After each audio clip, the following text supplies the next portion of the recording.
Zero नहीं नहीं, रोशन जब हम किसी पॉइंट पे लिमिट निकालते हैं ना, तब उस पॉइंट पे फंक्शन की वैल्यू नहीं निकालते, हम उस पॉइंट के जस्ट लेफ्ट में और जस्ट राइट में देखते हैं कि हमारा फंक्शन किसको अप्रोच कर रहा है।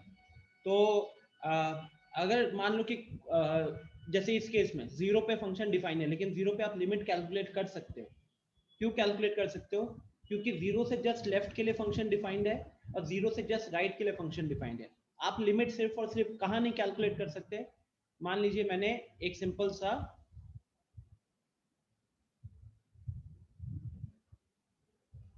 इस तरीके के जितने भी क्वेश्चन आ रहे स्टूडेंट्स प्लीज क्लियर कर लीजिएगा ताकि आपको ये चीज समझ में आए। लेट्स से इस तरीके का ग्राफ रखा है मैंने रोशन, और यहाँ पे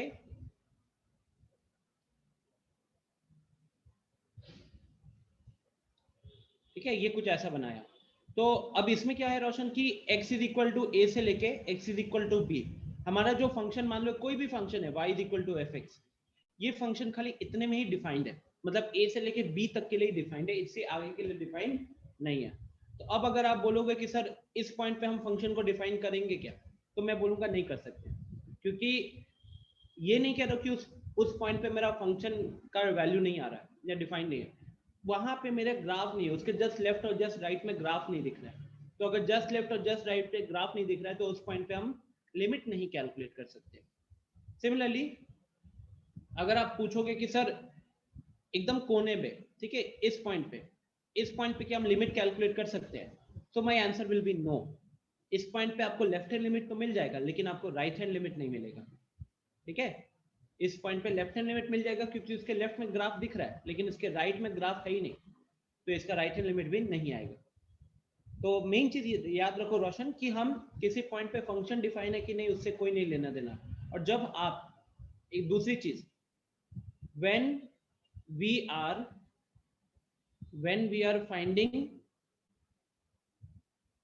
the limit of function, LIM लिखा हो, limit of function at x is equal to 0, जब x का वैल्यू 0 पे हम फंक्शन का लिमिट देख रहे हैं, then we actually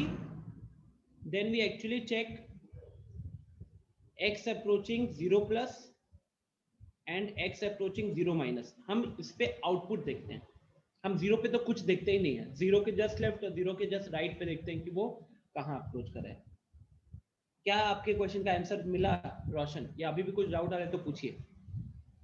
yes sir. ठीक है, तो यहाँ पे तो अपना लिमिट 0 पे नहीं कर रहा, क्यों नहीं कर रहा है इसका रीजन देखो, यहाँ पे लिखा हुआ है here LHL and RHL tend to infinity, left hand limit और राइट हैंड लिमिट दोनों इन्फिनिटी की तरफ जा रहा है, क्योंकि जैसे जैसे आप 0 को अप्रोच कर रहे हो आपका ग्राफ ऊपर की तरफ जा रहा है ना।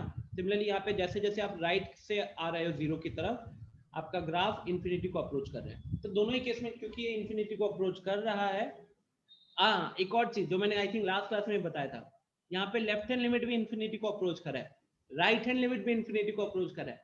अब ये मत सोचना कि लेफ्ट हैंड लिमिट और राइट हैंड लिमिट तो दोनों सेम चीज को अप्रोच कर रहा है, तो यहाँ पे हमारा लिमिट डिफाइंड है। यहाँ पे लिमिट एग्जिस्ट नहीं करेगा क्योंकि ये एक फाइनाइट नंबर नहीं है।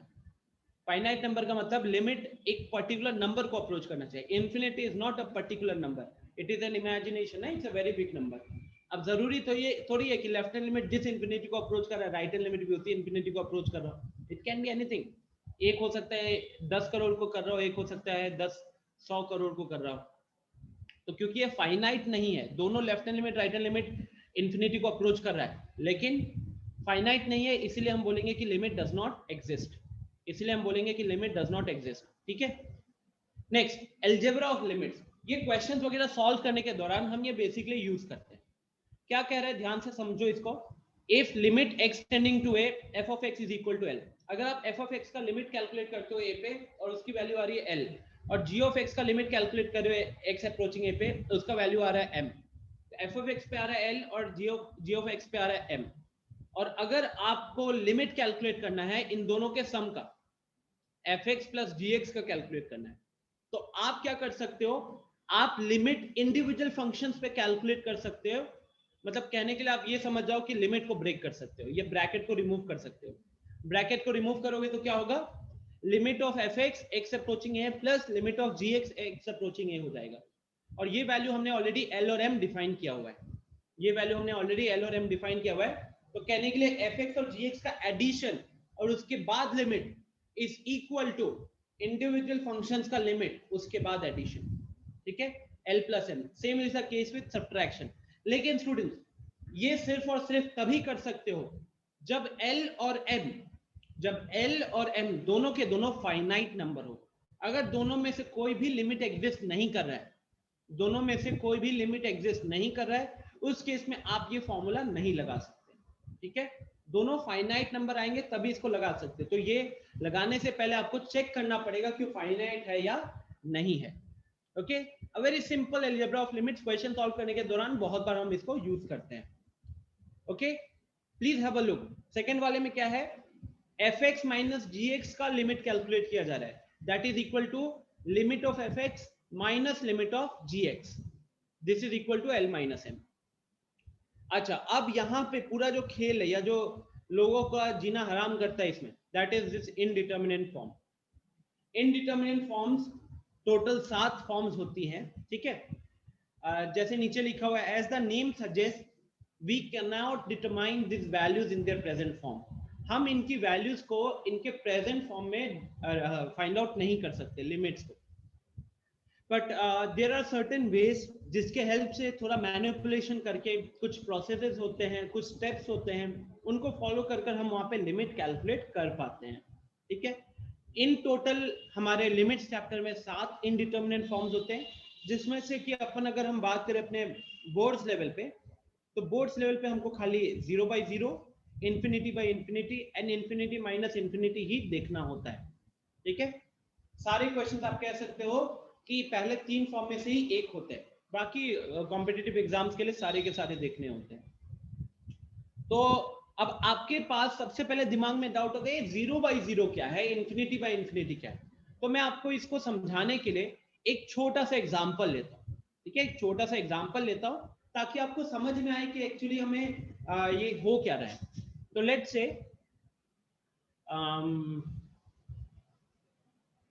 0 by 0 ना, क्या करें एक बार,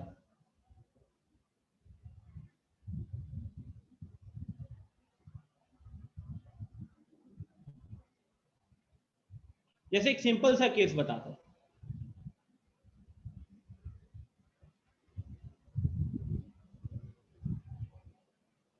मान लीजिए कि a into B is equal to C हो रहा है, ठीक है। एक फंक्शन है a, एक फंक्शन है b और एक फंक्शन है c। a और b का प्रोडक्ट से मेरे को c मिल रहा है। अब एक सिंपल सा सवाल पूछता हूं, मान लीजिए कि अगर a हमारा 2 को अप्रोच कर रहा है और b हमारा 3 को अप्रोच कर रहा है, तो हमारा पूरा फंक्शन किसको अप्रोच कर रहा होगा स्टूडेंट? a हमारा 2 को अप्रोच कर रहा है, b हमारा 3 को अप्रोच कर रहा है, तो हमारा पूरा फंक्शन, पूरा एक्सप्रेशन किसको अप्रोच कर रहा होगा? सोचिए, वेरी सिंपल ना, 6 को अप्रोच नहीं करेगा क्या? a के पास, a में जो वैल्यूज डाल रहे हो 2 के बहुत क्लोज है, b में जो वैल्यूज डाल रहे हो 3 के बहुत क्लोज है, तो a और b का जो प्रोडक्ट होगा वो 6 के बहुत क्लोज नहीं होगा क्या? 6 के बहुत क्लोज होगा, राइट? अच्छा,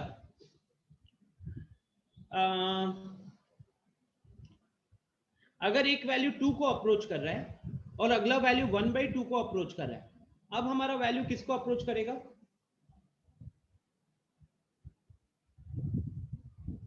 कहीं ना कहीं आप मल्टीप्लाई कर रहे होगे ना, 1 को अप्रोच करेगा, क्योंकि एक 2 को अप्रोच कर रहा है, एक 1/2 को अप्रोच कर रहा है, तो कहीं ना कहीं अप्रोक्सीमेटली 1 के आसपास होगा, 1 से हल्का छोटा या हल्का बड़ा होगा। ग्रेट, चलो यहां तक तो समझ में आ रहा है। लेट्स से a हमारा 0 को अप्रोच कर रहा है, b हमारा 5 को अप्रोच कर रहा है, a हमारा 0 को अप्रोच कर रहा है, b हमारा 5 को अप्रोच कर रहा है।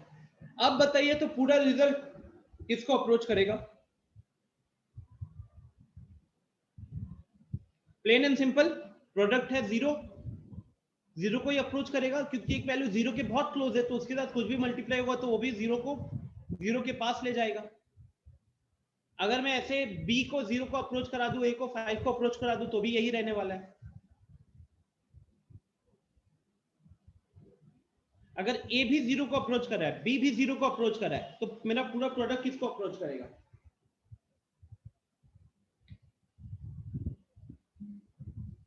पूरा प्रोडक्ट किसको अप्रोच करेगा? 0। नहीं अनिमेश, नॉट डिफाइन कैसे? शुभम, इंफिनिटी भी नहीं होगा। Make it simple student, make it simple. पहला वैल्यू 0 के बहुत पास है, दूसरा वैल्यू भी 0 के बहुत पास है, दोनों का मल्टीप्लाई क्या होगा? दोनों का मल्टीप्लाई भी 0 के बहुत पास रहेगा ना, ठीक है?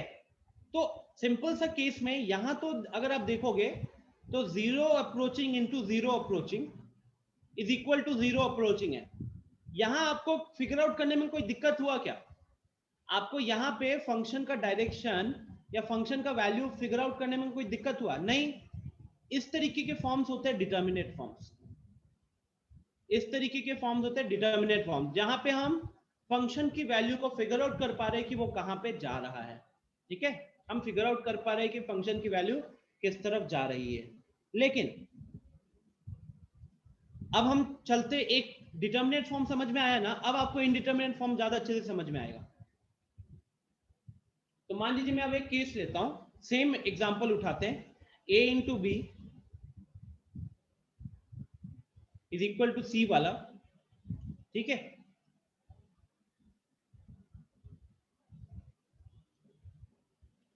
अगर a हमारा इंफिनिटी को अप्रोच कर रहा है और b हमारा 5 को अप्रोच कर रहा है, अभी बताइए तो पूरा प्रोडक्ट किसको अप्रोच करेगा?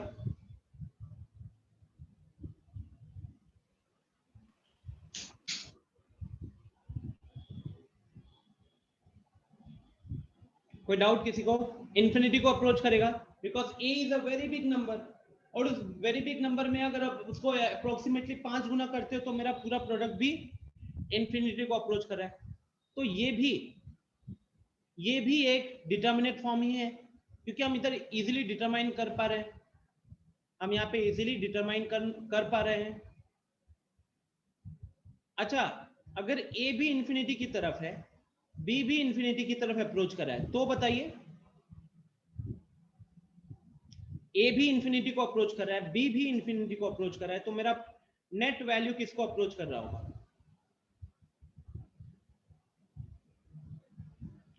नेट वैल्यू अप्रोच किसको कर रहा होगा? अनिकेत, नॉट डिफाइन कैसे? ए एक बहुत बड़ा पॉजिटिव नंबर है, बी भी एक बहुत बड़ा पॉजिटिव नंबर है, तो उन दोनों का मल्टीप्लीकेशन भी तो बहुत बड़ा पॉजिटिव नंबर ही रहेगा। तो again it is approaching infinity, this is also determinate form. यहां पे भी तो डिटरमाइन कर पाए हो ना, है कि नहीं? यहां डिटरमाइन हो रहा है कि नहीं हो रहा है? पिछले वाले में हम 0 इंटू 0 देख रहे थे, वो डिटरमाइन कर पा रहे थे, इंफिनिटी इंटू इंफिनिटी डिटरमाइन कर पा रहे थे, है कि नहीं? अब खेलते हैं थोड़ा सा। मान लो कि ये a जो है वो 0 को अप्रोच कर रहा है और b जो है वो इंफिनिटी को अप्रोच कर रहा है। अब बताइए कि वैल्यू किसको अप्रोच कर रहा होगा? आप कंफ्यूजिंग होगा, सोचो थोड़ा अच्छे से सोचो। तो let me give you 2 minutes, let me give you 2 minutes.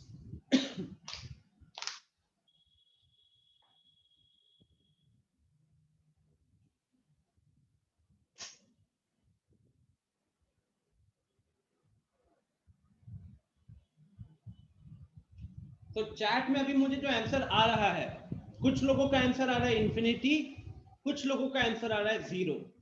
ज्यादातर लोगों का आंसर 0 आ रहा है, ज्यादातर लोगों का आंसर 0 आ रहा है। अब देखो इसको समझते हैं कैसे यार। Let me take a few cases, हाँ let me take a few cases.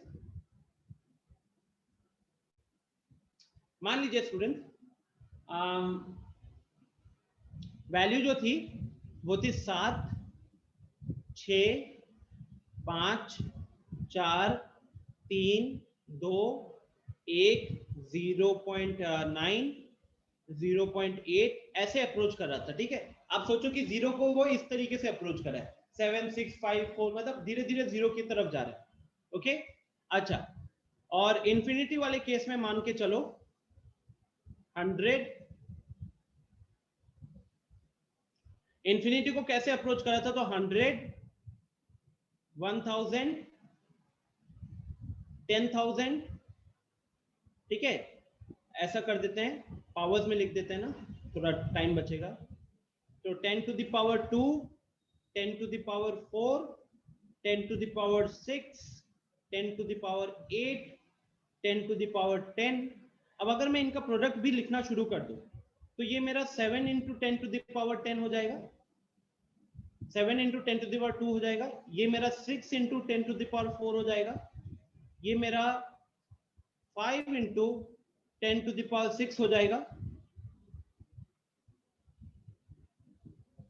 ये मेरा 4 into 10 to the power 8 हो जाएगा, ये मेरा 3 into 10 to the power 10 and so on. जैसे जैसे हम आगे बढ़ेंगे, क्या आप लोगों को ये चीज दिख रही है कि जैसे जैसे हम लोग आगे बढ़ रहे हैं हमारा नंबर बहुत बड़ा होते जा रहा है, हमारा नंबर बहुत बड़ा होते जा रहा है।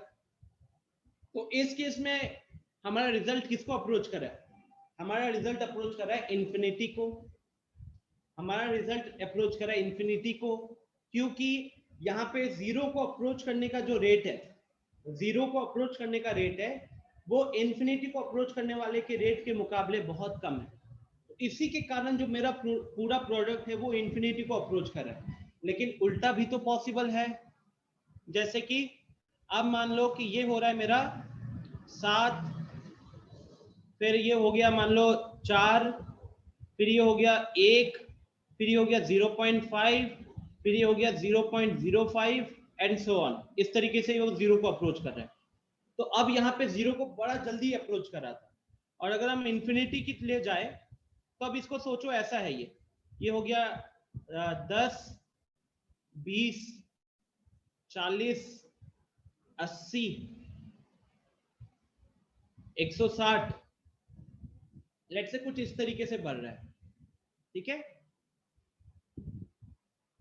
तो अब अगर हम नेट प्रोडक्ट को देखें तो यहाँ करीब 70 आएगा, यहाँ करीब 80 आएगा, यहाँ करीब 40 है, यहाँ पे करीब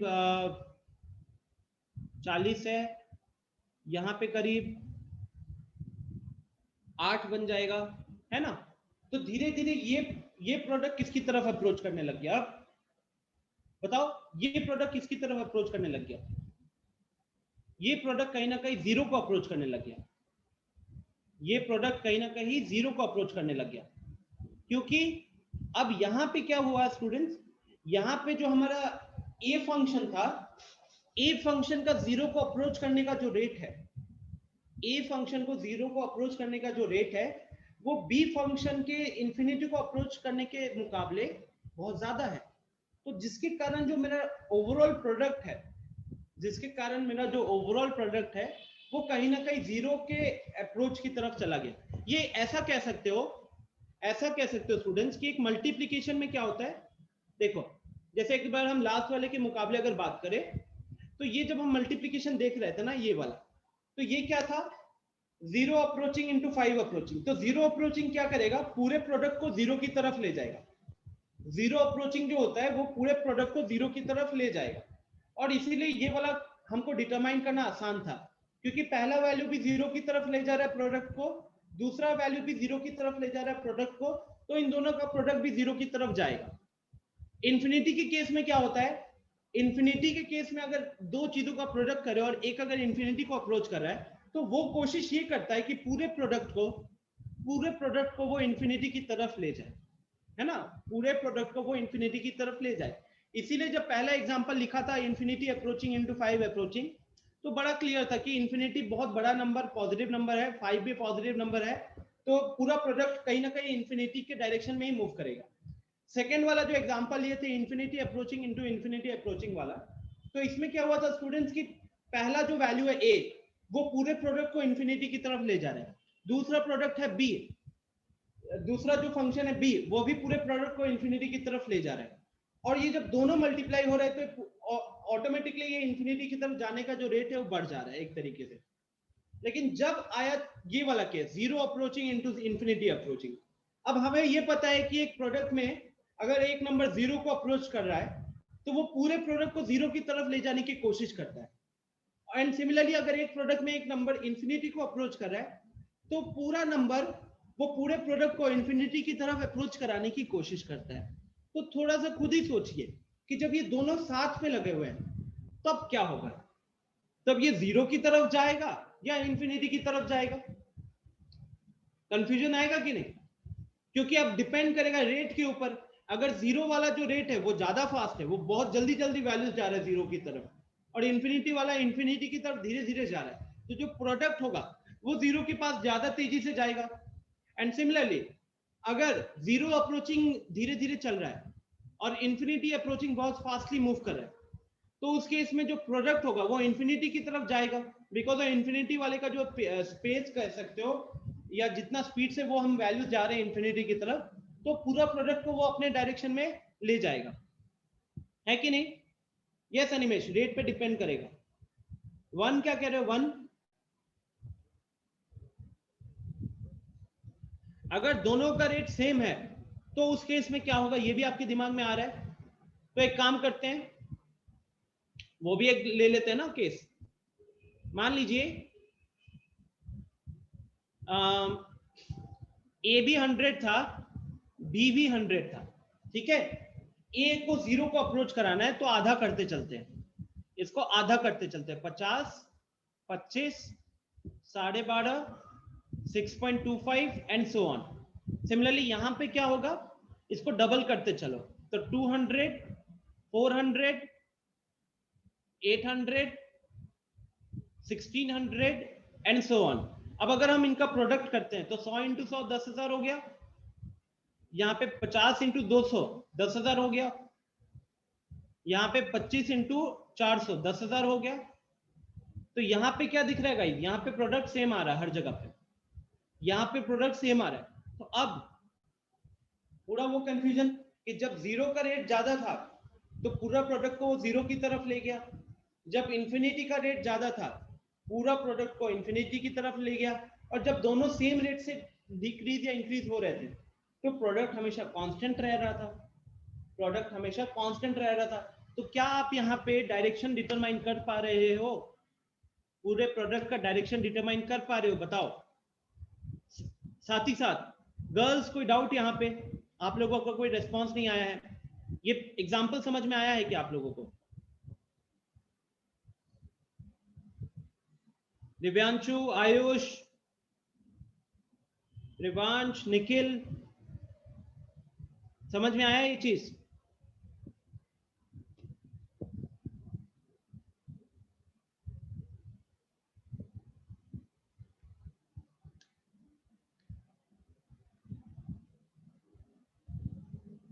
हाँ भी आ रहा है सबके मैसेजेस, लगता है वो मिस हो गए थे।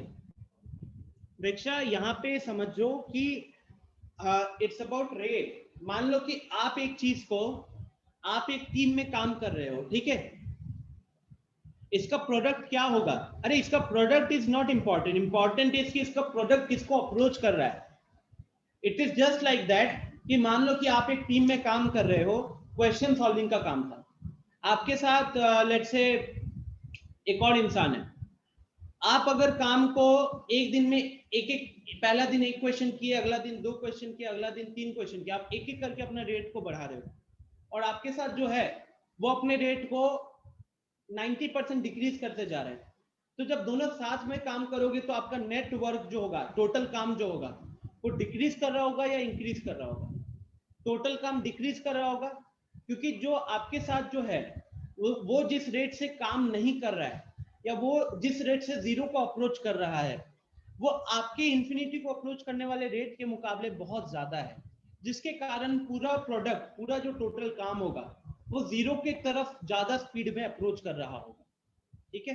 तो यहाँ जो मेन समझाना चाहता वो ये है कि 0 इंटू इंफिनिटी को एक इनडिटर्मिनेंट फॉर्म क्यों बोला जाता है? वो इसलिए इनडिटर्मिनेंट फॉर्म बोला जाता है क्योंकि आपको नहीं पता चल रहा कि पूरा वैल्यू जो है, इसका जो प्रोडक्ट है, वो अल्टीमेटली किस डायरेक्शन में जाएगा। क्या वो 0 को अप्रोच करेगा, या फिर वो इंफिनिटी को अप्रोच करेगा, या कांस्टेंट रहेगा? ठीक है? अनिमेश पूछ रहा है कि रेट कैसे पता चलेगा। Animesh, it's about the function ना। मान लो कि अगर एक फंक्शन है x to the power 100, x to the power 100 एक ऐसा फंक्शन है, वहां पे अगर आप x का वैल्यू 1 2 3 4 करोगे तो कितना बड़ा होते जाएगा नंबर? और एक जगह फंक्शन है मान लो x का पावर 1, x का पावर 1, तो वहां पे अगर आप वैल्यू 1 2 3 4 डालोगे उसमें कैसा चेंज आएगा, इमेजिन करो। तो rate will actually depend on the function. और इसी से मैंने शुरुआत भी किया था कि एबीसी को मैंने फंक्शन माना हुआ है। अब हम उसमें बस ये देख रहे हैं कि अगर ए का वैल्यू, ए का आउटपुट 0 को अप्रोच कर रहा है, बी का आउटपुट अगर इंफिनिटी को अप्रोच कर रहा है, तो मेरा जो प्रोडक्ट होगा, जो सी फंक्शन आएगा, वो किसको अप्रोच कर रहा होगा। ठीक है रोशन, लॉजिक समझ में आया है? Why we say it as indeterminate form. Students, indeterminate form क्यों कह रहे हैं, ये लॉजिक समझ में आ रहा है आर्यन? बिकॉज हम लोग डायरेक्शन नहीं फिगर आउट कर पाएंगे, हम लोग यहाँ पे डायरेक्शन नहीं फिगर आउट कर पाएंगे। ठीक है, तो इसीलिए ये वाला जो अभी मैंने एग्जांपल लिया था वो ये वाला एग्जांपल लिया था, जो अभी मैंने एग्जांपल लिया था वो ये वाला एग्जांपल लिया था। चलो एक और एग्जांपल ले लेते हैं 0/0 वाला, एक और एग्जांपल ले लेते हैं 0/0 वाला। ठीक है, ताकि थोड़ा सा क्लियर हो जाएगा आइडिया। 0/0 के लिए एक एग्जांपल ले लेता हूं। 0/0 के लिए हम क्या करना चाहते हैं, एक तरीके से आप कह सकते हो कि हमारा एक तरीके का रैशनल फंक्शन होगा, ऊपर भी एक फंक्शन है नीचे भी एक फंक्शन है। तो आप इसको ऐसे सोचिए, ए approaching a divided by b is equal to c हो रहा है। ओके, चैट बॉक्स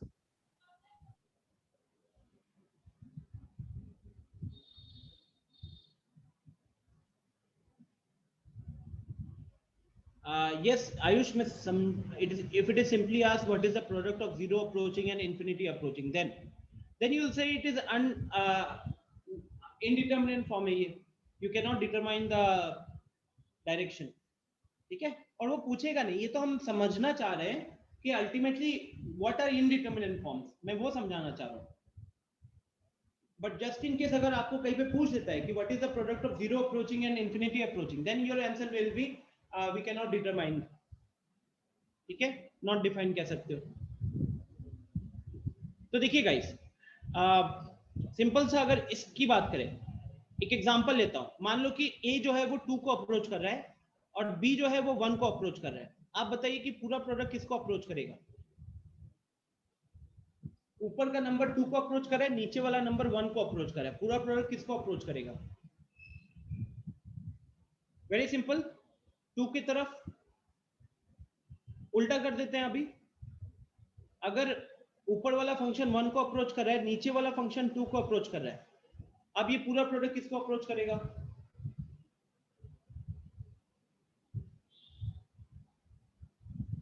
हाफ की तरफ 0.5 है ना। अच्छा ये बताओ, अगर मैं ऊपर रख देता हूं 1 की तरफ ही अप्रोच करा रहा हूं, चलो पहले ऊपर 0 रख देता हूं। अगर ऊपर 0 को अप्रोच कर रहा है और नीचे लेट से 5 को अप्रोच कर रहा है, आप बताइए पूरा वैल्यू किसकी तरफ जा रहा होगा?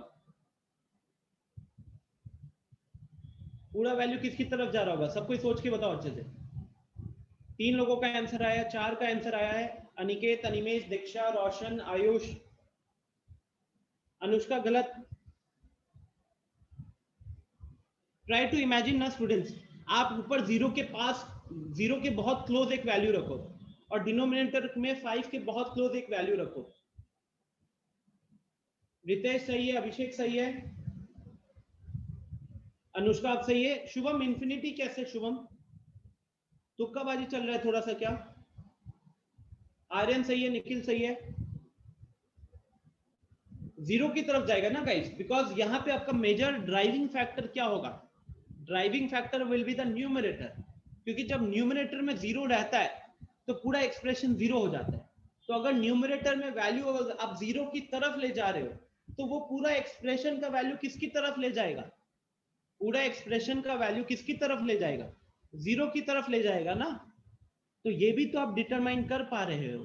लेकिन अगर मैं इसको पलट दूं, अगर मैं कर दूं 5 अप्रोचिंग अपॉन 0 अप्रोचिंग, अब बताइए स्टूडेंट्स, 5 अप्रोचिंग अपॉन 0 अप्रोचिंग,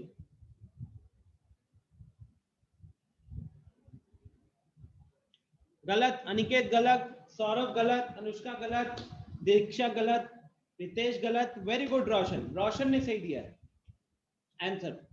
अभिषेक गलत, आर्यन गलत। सोचिए एक बार, अब सही है निकेत, रितेश अब सही है,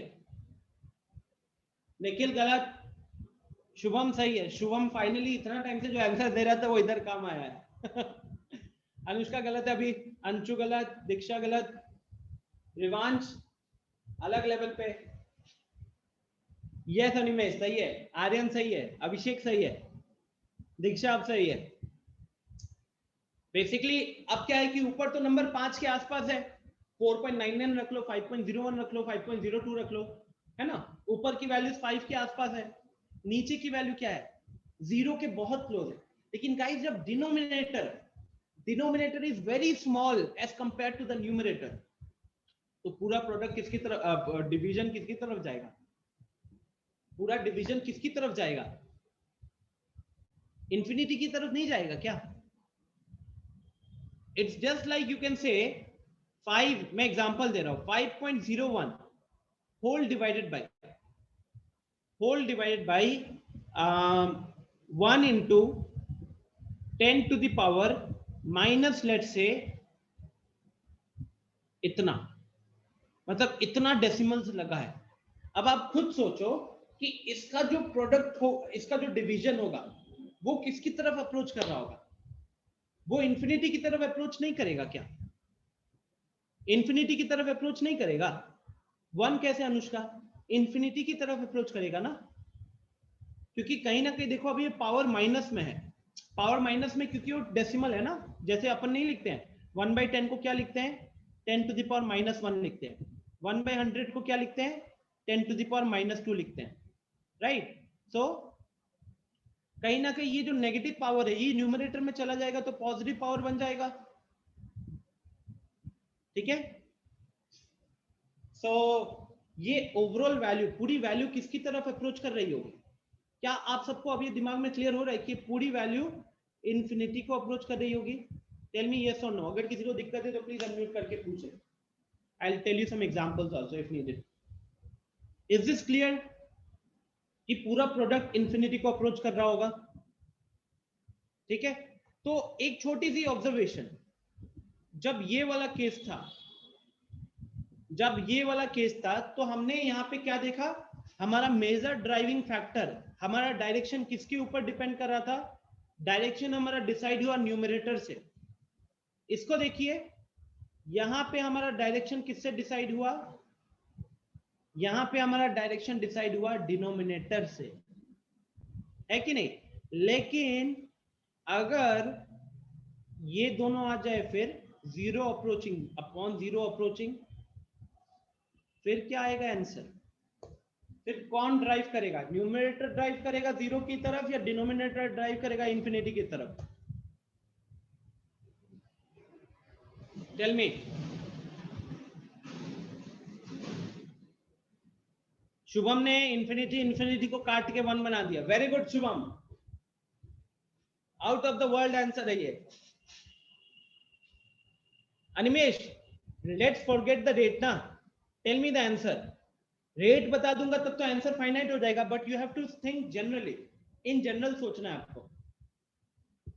अनुष्का और रोशन का कहना है 0, शुभम ने रिप्लाई किया है चैट में 0 डिवाइडेड बाय 0 इज 1।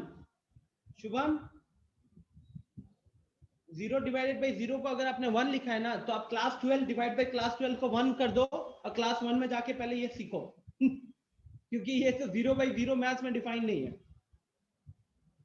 सुनो, if I talk about the numerator, आपको यहाँ पे स्टूडेंट्स ये देखना है कि जो हमारा न्यूमरेटर है, ठीक है, हमारा जो न्यूमरेटर है वो पूरी वैल्यू को किसकी तरफ ले जा रहा है। जनरली अगर ऐसा केस होता है, ये वाला केस जब होता है, तो हमारा पूरा न्यूमरेटर जो है, पूरा जो डिवीजन है वो न्यूमरेटर के अकॉर्डिंग चला, पूरा डिवीजन न्यूमरेटर के अकॉर्डिंग चला, 0 की तरफ ले गया। इस वाले केस में क्या था, पूरा डिवीजन डिनोमिनेटर की अकॉर्डिंग चला और इंफिनिटी की तरफ गया। तो आपको ये नहीं लगता क्या कि ऐसे केस में कुछ एग्जांपल्स होंगे जहां पे ये 0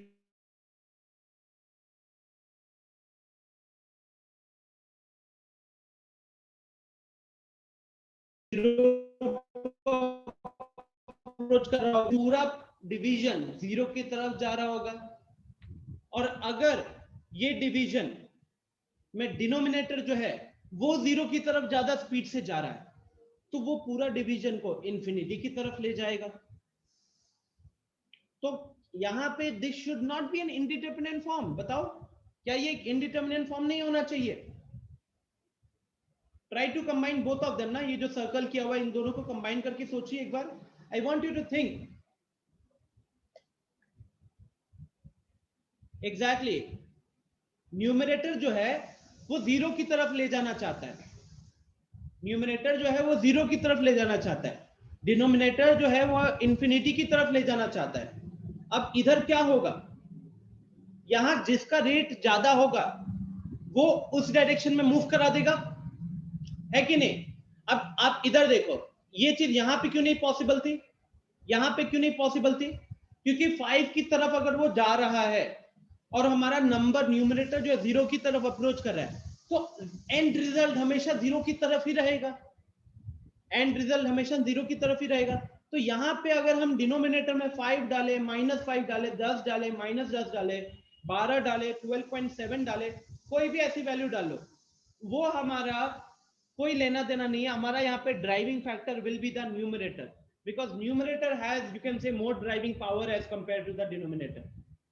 लेकिन इस वाले केस में क्या हो रहा है, इस वाले केस में क्या हो रहा है, इस वाले केस में it is an indeterminate form, because for some cases the numerator will be the driving factor, for some cases the denominator will be the driving factor.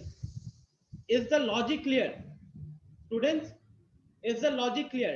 अभी भी किसी को डाउट है तो प्लीज अनम्यूट करके पूछे।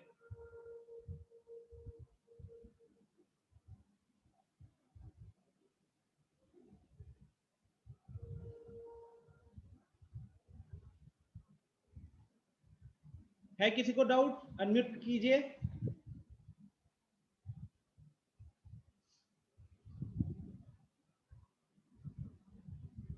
सर यस सर कभी value not define हो सकता है इन सबका? हो सकता है, सर बिल्कुल एग्जांपल हो दे सकता सकते? है। मान लीजिए कि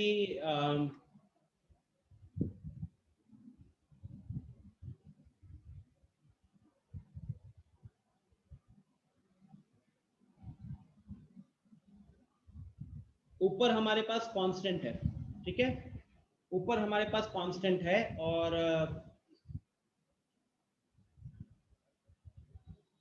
नीचे वाला जो वैल्यू है वो 0 को अप्रोच कर रहा है। तो ये कहीं ना कहीं ओवरऑल वैल्यू जो होगी वो इन्फिनिटी को अप्रोच कर रही होगी, और इन्फिनिटी खुद एक नॉट डिफाइंड वैल्यू है ना।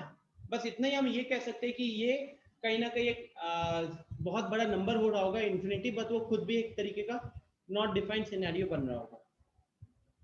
ठीक है, इस तरीके से सोच सकते हो आप, बिकॉज यहाँ पे हम mathematically we are approaching towards something ना। और मान लो कि कुछ अगर केस हुआ है इस तरीके का जहाँ पे लेट्स से, हाँ अनुष्का बोलिए। आप तो बोले थे कि इन्फिनिटी को मतलब very large number but defined, अभी नॉट डिफाइंड डिफाइंड। नहीं नहीं नहीं नहीं, ये मैंने कभी नहीं बोला कि इन्फिनिटी इज डिफाइंड। आपको बस इतना चीज बोला है कि मैथ्स में infinity is an imagination of a very big number. Sir representation, हाँ, इट्स अ रिप्रेजेंटेशन कह लो of a very big number. अब वो बिग नंबर का डेफिनेशन डिफाइन नहीं है, बट सर इमेजिनरी बोलेंगे तो कॉम्प्लेक्स हो जाएगा। नहीं नहीं नहीं, इमेजिनरी नहीं बोला, imagination of a very big number, ठीक है, imagination of a very big number. Not define का मतलब है you don't know how to operate, सीधा। नॉट डिफाइन मतलब you don't know how to calculate कह लो, हाउ टू ऑपरेट कह लो। जैसे कि मैथ्स में anything divided by 0 is not defined, anything divided by 0 is not defined, ठीक है। ये एक सिंपल सा केस हो गया जो ये डिफाइन नहीं है। तो इन्फिनिटी भी मतलब ठीक है, हम लोग क्वेश्चंस वगैरह में यूज करते हैं, लेकिन अगर आपको इन्फिनिटी डिफाइन करने जाएगा आप बस इतना ही बोलोगे it's a very big number. जो अभी अभिषेक क्वेश्चन पूछ रहा था कि क्या कोई एक ऐसा केस हो सकता है जहां पे वो नॉट डिफाइंड होगा। सो नॉट डिफाइंड का केस हम ऐसा ले सकते हैं अभिषेक, ग्राफ वाला ही अगर आपको याद होगा जो हमने कल की क्लास में किया था, let me take you to the example.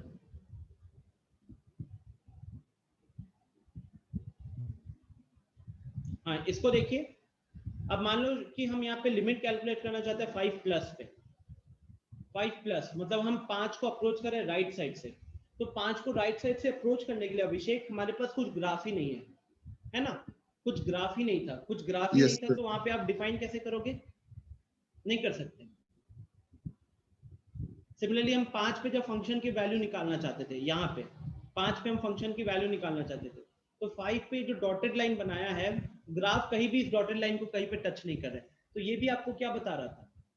ये भी आपको बता रहा था कि 5 पे फंक्शन ही डिफाइन नहीं है। सिमिलरली लेकिन 5 माइनस पे आप देखिए क्या हो रहा था। 5 माइनस का मतलब है हम ग्राफ को अप्रोच कर रहे हैं, जहां पे हम इनपुट दे रहे हैं 5 की तरफ फ्रॉम लेफ्ट हैंड साइड। तो आप कह सकते थे कि आप 4 से 5 की तरफ जा रहे हो, 4 से 5 की तरफ जा रहे हो। तो जब आप 4 से 5 की तरफ जा रहे थे तो आपका ग्राफ कहाँ जा रहा था? इन्फिनिटी को अप्रोच कर रहा था। ग्राफ इन्फिनिटी को अप्रोच कर रहा था, इसीलिए हम यहाँ पे क्या कह सकते हैं? हम यहाँ पे कह सकते हैं कि हमारा function at 5 minus is infinity, it is approaching infinity. So that is the difference between infinity and not defined here. हमें दिख रहा है कि जब हम 5 की तरफ जा रहे हैं हमारा ग्राफ इन्फिनिटी की तरफ जा रहा है, लेकिन एग्जैक्टली 5 पे there is no graph. No graph का मतलब function is not defined at that particular point. 5 plus का मतलब 5 की तरफ आ रहे हो राइट हैंड साइड से, तो आप खुद देखो 5 के राइट हैंड साइड में कोई ग्राफ दिख रहा है? नहीं दिख रहा। तो 5 के राइट हैंड साइड में अगर कोई ग्राफ नहीं दिख रहा तो उसको अप्रोच कर सकते हो क्या? नहीं कर सकते। ठीक है, ये भी बेसिकली मैं आपको बस समझाना चाहता हूं कि इनडिटर्मिनेट फॉर्म एक्चुअली वर्क कैसे करता है। ठीक है, इनडिटर्मिनेट फॉर्म एक्चुअली में वर्क कैसे करता है। और बोर्ड्स में हमारे को mainly 0/0, infinity by infinity and infinity minus infinity के ऊपर क्वेश्चन होगा। ठीक है, तो अब हम चलते हैं क्वेश्चन सॉल्विंग के ऊपर। क्वेश्चन सॉल्विंग में देखिए guys, left hand limit calculate करना, राइट हैंड लिमिट कैलकुलेट करना, हम दोनों ही जगह पे लिमिट कैलकुलेट करते हैं, है ना? लेफ्ट हैंड लिमिट हो राइट हैंड लिमिट हो, हम दोनों ही जगहों पे लिमिट कैलकुलेट करते हैं। तो मैं अब आपको सिखाऊंगा कि लिमिट एक्चुअली कैलकुलेट कैसे करें। हमें पता है लेफ्ट हैंड लिमिट का मतलब है पॉइंट को अगर आप लेफ्ट से अप्रोच कर रहे हैं और उस टाइम पे फंक्शन का वैल्यू किसको अप्रोच कर रहा है। सिमिलरली राइट हैंड लिमिट क्या होता है? जब एक पॉइंट को हम राइट साइड से अप्रोच कर रहे होते हैं और हमारा फंक्शन का वैल्यू किसको अप्रोच कर रहा होता है। ठीक है, now again with respect to our boards paper, boards में हमारे 90% क्वेश्चंस जो रहते हैं they are based on algebraic limits. तो आपको एल्जेब्रिक फंक्शंस मिलेंगे। एल्जेब्रिक फंक्शंस में आपके पॉलिनोमियल फंक्शंस हो जाएंगे, उसके अलावा ये मॉडुलस फंक्शंस होंगे, जीआईएफ होंगे। ठीक है, मॉडुलस होगा, जीआईएफ होगा और नॉर्मल पॉलिनोमियल फंक्शंस होगा, और इसके अलावा कुछ ट्रिगोनोमेट्रिक फंक्शंस होंगे जो हम बाद में देखेंगे। तो अभी हमारा जो टारगेट होगा वो एल्जेब्रिक वाले लिमिट्स को कैसे सॉल्व करना है। तो 3 केसेस होते हैं, याद रखिएगा। They always give you 3 scenarios होता है। आप हमेशा क्या करोगे, जैसे याद कीजिए, अगर आपको फर्स्ट लेक्चर पे एक बार लेकर जाओ,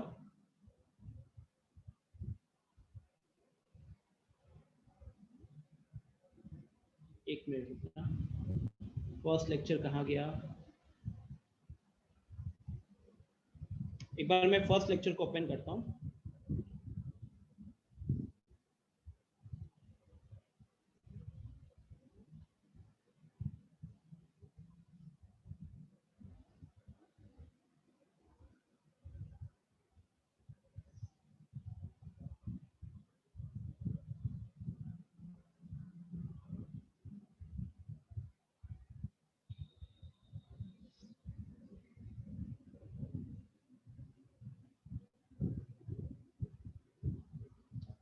आज थोड़ा सा नेट भी मेरा स्लो चल रहा है, मैसेजेस आ रहे हैं मेरे को।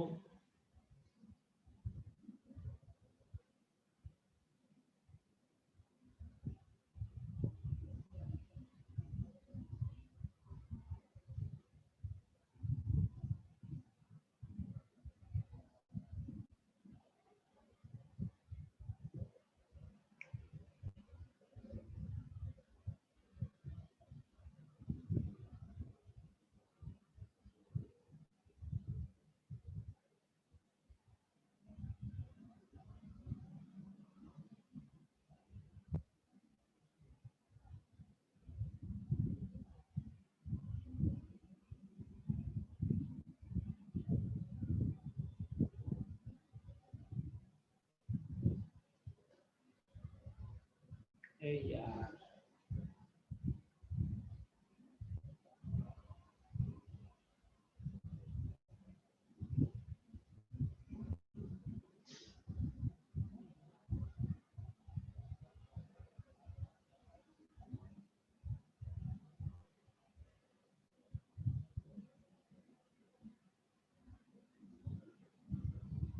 ओके, ओपन हो गया। सो याद कीजिए ये वाला। सो इफ यू रिमेंबर, इस पर्टिकुलर क्वेश्चन में हम लोगों ने लिमिट कैलकुलेट किया था, राइट हैंड लिमिट। और आप एक चीज देख सकते हो क्या कि हमारा यहाँ पे जब हम x को 2 की तरफ अप्रोच करा रहे थे, तो हमारा फंक्शन जो है वो 4 की तरफ अप्रोच कर रहा था। हम यहाँ पे ये भी तो एक आपने ऑब्जर्वेशन किया होगा कि एक्स स्क्वायर में भी जब x के जगह पे 2 रखेंगे तो हमारा 2 का स्क्वायर कितना हो रहा है? 4 हो रहा है कि नहीं? तो यहाँ पे क्या मैं ये कह सकता हूं कि इस पर्टिकुलर केस में लिमिट कैलकुलेट करने के लिए एक सिंपल सब्स्टिट्यूशन से भी काम हो जाता?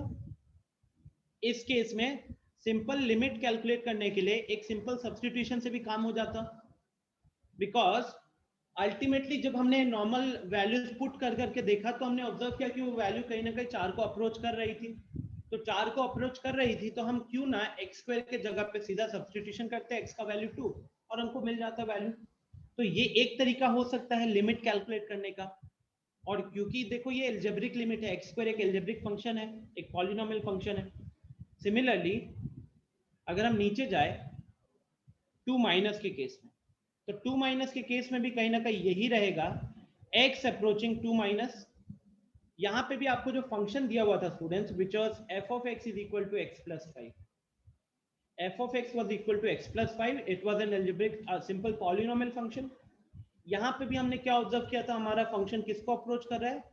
हमारा फंक्शन अप्रोच कर रहा है 7 को।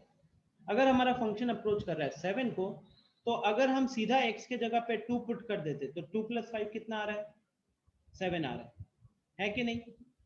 2 plus 5 7 आ रहा है। तो इस एग्जाम्पल के लिए भी क्या समझ में आ रहा है कि सीधा सब्स्टिट्यूशन करने से भी हमें आंसर मिल रहा था। आई एम नॉट सेइंग कि हमेशा काम करेगा, हमेशा काम नहीं करने वाला। कैसे? जैसे एग्जाम्पल के तौर पे f of x is equal to x square minus 25 upon x minus 5। अब अगर आप यहाँ पे x के जगह पे 5 रखते हो तो अब ये 0/0 का फॉर्म बन गया। तो ये मत समझना कि हर जगह सब्स्टिट्यूट करने से हमारा काम हो जाएगा, but I am trying to show you कि हमने 2 एग्जांपल्स ऐसे लिए थे जहां पे सब्स्टिट्यूशन करके सीधा आंसर आ रहा है, सब्स्टिट्यूशन करके सीधा आंसर आ रहा है। ठीक है, हर जगह पे नहीं आएगा। जैसे अब यही वाला एग्जांपल हो, तो यहाँ पे ये भी एक एल्जेब्रिक लिमिट है, ऊपर पॉलिनोमियल नीचे पॉलिनोमियल है। इसको फिर हम कैसे सॉल्व करेंगे तो वो भी हम अभी डिस्कस करेंगे। ठीक है, वो भी इसको डिस्कस करेंगे। तो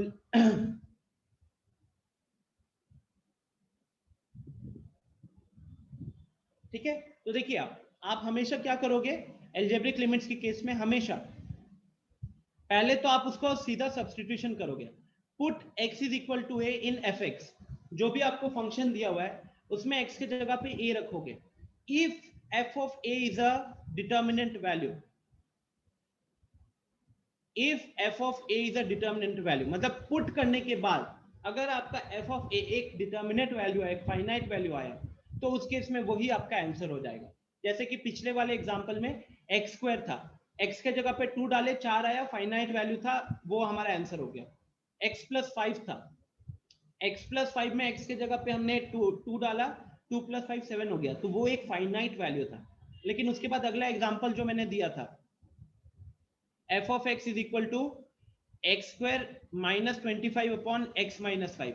यहाँ पे x के जगह पे 5 रखने से हमारा फाइनाइट वैल्यू नहीं आ रहा, ये अब 0/0 का फॉर्म बन गया, तो यहाँ सब्स्टिट्यूशन काम नहीं करेगा। लेकिन आपका सबसे स्टार्टिंग स्टेप क्या होना चाहिए, इससे क्या समझो, सबसे स्टार्टिंग स्टेप क्या होना चाहिए कि जो भी अलजेब्रिक लिमिट आपको दिया जाएगा आप पहले उसमें वैल्यू पुट करोगे, वैल्यू पुट करके चेक करोगे कि फाइनाइट आ रहा है कि नहीं। ऐसा तो नहीं कि इंफिनिटी बन रहा है या 0 बन रहा है, मान लो कि ऊपर इंफिनिटी बन रहा है या डिनोमिनेटर में 0 बन रहा है, इस तरीके के केसेस ना होने चाहिए। तो फाइनाइट वैल्यू आया, वही आपका आंसर हो जाएगा। लेकिन अगर आपने पुट किया, आपने x के जगह पे a का वैल्यू पुट किया and if f of a is indeterminate, indeterminate form, अब इनडिटर्मिनेट फॉर्म से 7 थे, फिर कौन सा वाला? तो मान लीजिए कि अलजेब्रिक के केस में अगर वो 0/0 का फॉर्म बन गया, आपने x के जगह पे a पुट किया और उसके कारण अगर वो 0/0 का फॉर्म बन गया स्टूडेंट्स, तो समझ जाना कि वहां पे आपको क्या करना है, वहां पे आपको न्यूमरेटर और डिनोमिनेटर को फैक्टराइज करना पड़ेगा। न्यूमरेटर और डिनोमिनेटर को फैक्टराइज करना पड़ेगा। मैं एक काम करता हूं, सबका एक एक एग्जांपल लेता हूं, सबका एक एक एग्जांपल लेता हूं। तो example for one, example for one, मान लीजिए मैं कैलकुलेट करना चाहता हूं limit of x approaching a x + 2। कोई भी एक फंक्शन है मेरे पास x + 2 और वहां पे मैं लिमिट कैलकुलेट करना चाहता हूं x अप्रोचिंग a पे। अब आप देखिए कि x, अब ये a कुछ भी हो सकता है, अपने मन में a को कुछ भी रख लो, एनीथिंग यू वांट, 0 1 2 -1 हाफ, कुछ भी रखिए, √2, कुछ भी चलेगा। x + 2 is an proper simple polynomial function. अगर आप यहां x के जगह पे a रखते हो, अगर आप x के जगह पे a रखते हो, ठीक है, तो क्या आपका फंक्शन डिटर्मिनेट आ रहा है? दीक्षा अलग लेवल पे बात कर रहे हो आप तो। सब्स्टिट्यूशन वाले मेथड में तो LHL और RHL वाला कॉन्सेप्ट ही खत्म हो गया, ऐसा कुछ नहीं है। आप कहीं ना कहीं, हम क्वेश्चन को जल्दी सॉल्व कर रहे हैं, हमने LHL और RHL लगाने के बाद ही ना वहां देखा कि सब्स्टिट्यूशन से काम हो रहा है, लेकिन हर जगह नहीं हो रहा। ये हमने LHL और RHL निकालने के बाद ही तो देखा है, ठीक है। और अगर कॉन्सेप्ट खत्म हो गया तो पढ़ते क्यों हम लोग? टाइम बर्बाद थोड़ी करना है मुझे। स्टूडेंट्स, अगर हम यहाँ पे x की जगह पे a रख रहे हैं, तो this is becoming a + 2। Is this a finite value? Is it a finite value?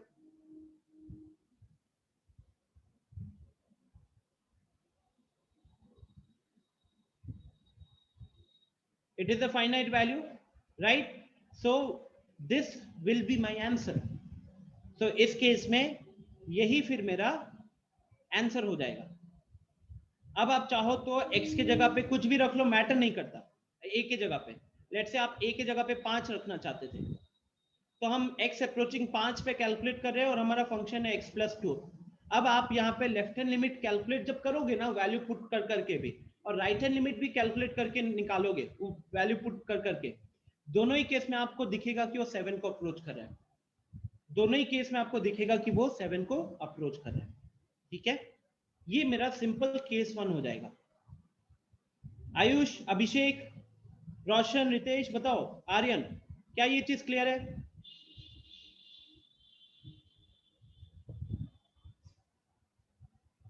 You can easily relate it with जो हमने पहला क्लास में किया था, x + 5 वाला। पहला क्लास में x + 5 वाला किया था, याद कीजिए, वहां पे लेफ्ट हैंड लिमिट 7 आया था, राइट हैंड लिमिट भी निकाल के देखना, वहां भी 7 आएगा, ठीक है। अच्छा, तो ये एग्जांपल मतलब फर्स्ट वाला हो गया। सेकंड वाला क्या कह रहा है कि अगर आपने एक x की जगह a रखा और वो इनडिटर्मिनेंट फॉर्म हो गया, पर्टिकुलरली कौन सा? 0/0, 0/0 वाला फॉर्म हो गया, तो आपको समझ में आ जाना चाहिए कि वहां पे फैक्टराइज करना है, वहां पे फैक्टराइज करना है। ये जानते हो ये लॉजिक कहां से आया? याद कीजिएगा, क्लास 9th में पॉलिनोमियल चैप्टर के अंदर होता था एक फैक्टर थ्योरम। क्लास 9th में एक बार मैं उस फैक्टर थ्योरम को एक बार याद कराता हूं। फैक्टर थ्योरम से पहले, हाँ फैक्टर थ्योरम ही कह लेते हैं। क्लास 9th पॉलिनोमियल चैप्टर के अंदर फैक्टर थ्योरम वो कहता है if p of x, if p of x is divided by x minus a and remainder, अच्छा एक मिनट, फैक्टर थ्योरम से पहले आई थिंक रिमाइंडर थ्योरम भी तो भूल गए होगे फिर।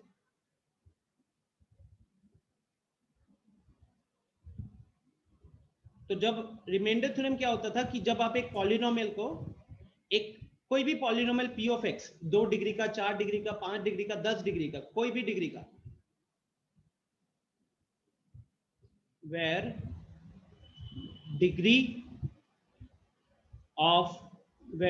of p of x is greater than 1, where degree of p of x is greater than 1, वहां पे क्या होता है, p of x is any degree, 10 का मान लो, आप डिवाइड करो specifically by a linear polynomial and the linear polynomial is x minus a, then the remainder is equal to p of a. Remainder होता है p of a. बिना actual division perform करे हम ये बता सकते हैं, बिना एक्चुअल डिवीजन परफॉर्म करे हम ये चीज बता सकते हैं. जैसे कि एग्जांपल ले लेता हूं इसको समझाने के लिए. लेट्स से कोई एक पॉलिनोमियल है x to the power 4 minus x cube plus 2x square plus 7x minus 5. अगर ये डिवाइड हो रहा है, if it is divided by x minus 7, बड़ा नंबर हो जाएगा 7, लेट्स से x minus 1 कर लेते हैं, और आपको रिमाइंडर निकालना है. तो एक तरीका तो आपके पास है एक्चुअल डिवीजन परफॉर्म कर लीजिए, एक्चुअल डिवीजन परफॉर्म कर लीजिए. दूसरा तरीका क्या है, इस पॉलिनोमियल में x के जगह पे 1 रख दीजिए, x के जगह पे 1 रख दीजिए, तो आपके पास बनेगा 1 to the power 4 minus 1 का क्यूब प्लस 2 into 1 का स्क्वायर माइनस 7 into 1 minus 5. तो फाइनली कितना हो जाएगा, ये 1 1 कट गया, यहाँ पे -1 -5 -12, 2 - 12 -10 हो गया. तो इस केस में रिमाइंडर आ रहा है -10. ये होता था गाइस रिमाइंडर थ्योरम. कंडीशन बस इतनी होती थी कि ये लीनियर से अगर डिवाइड हो रहा है तो आप सीधा ये लगा सकते हो. अब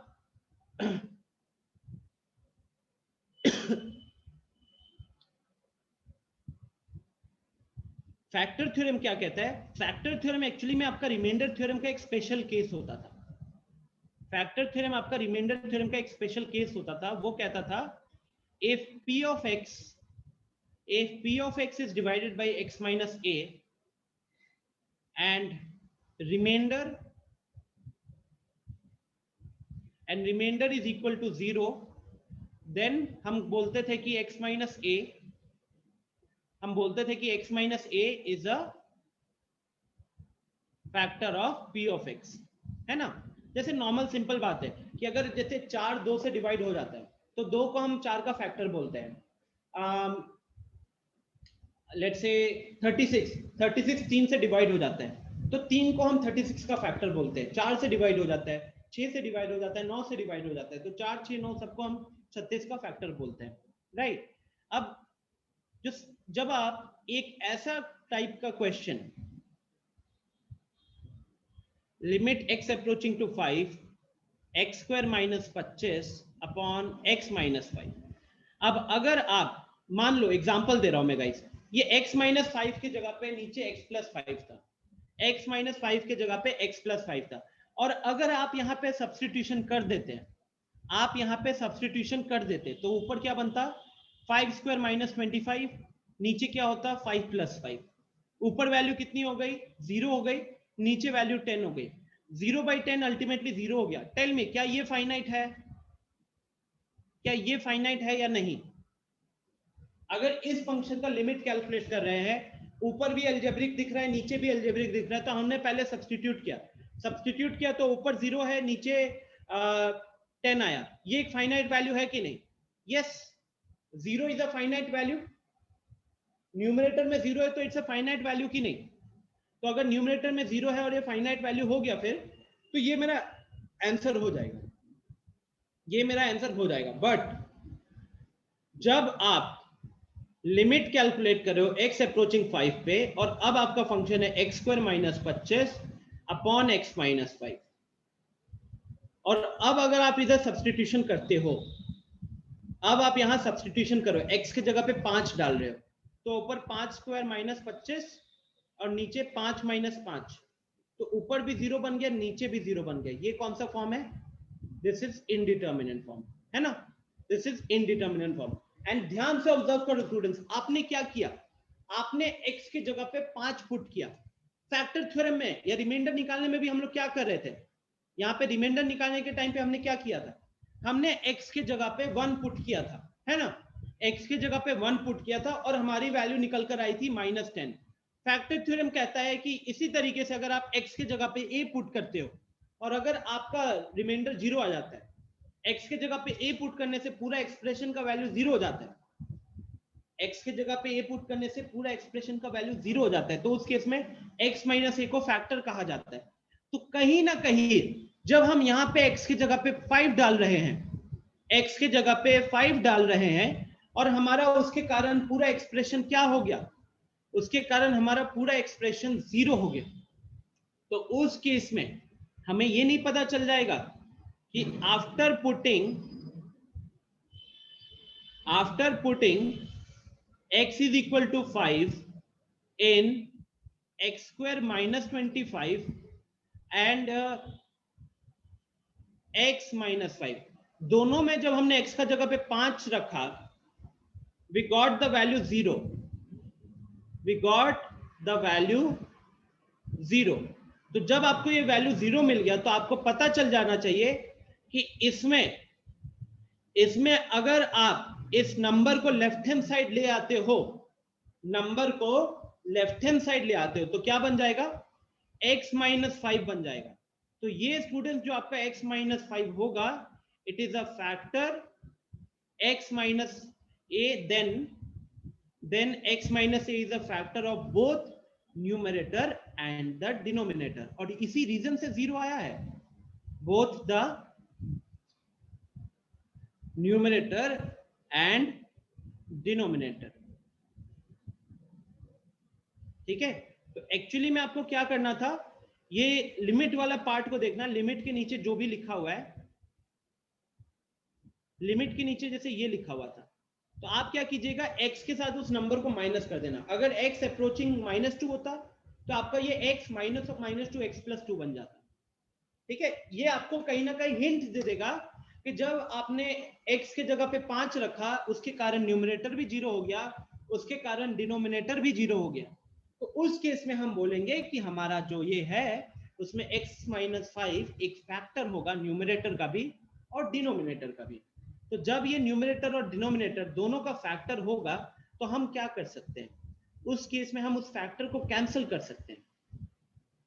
x² minus 25 upon x minus 5, x approaching 5 पे, ऊपर a² माइनस b² बन रहा है, ऊपर a² माइनस b² बन रहा है, तो ये आपका x + 5 इंटू x माइनस 5 होगा, whole divided by x minus 5।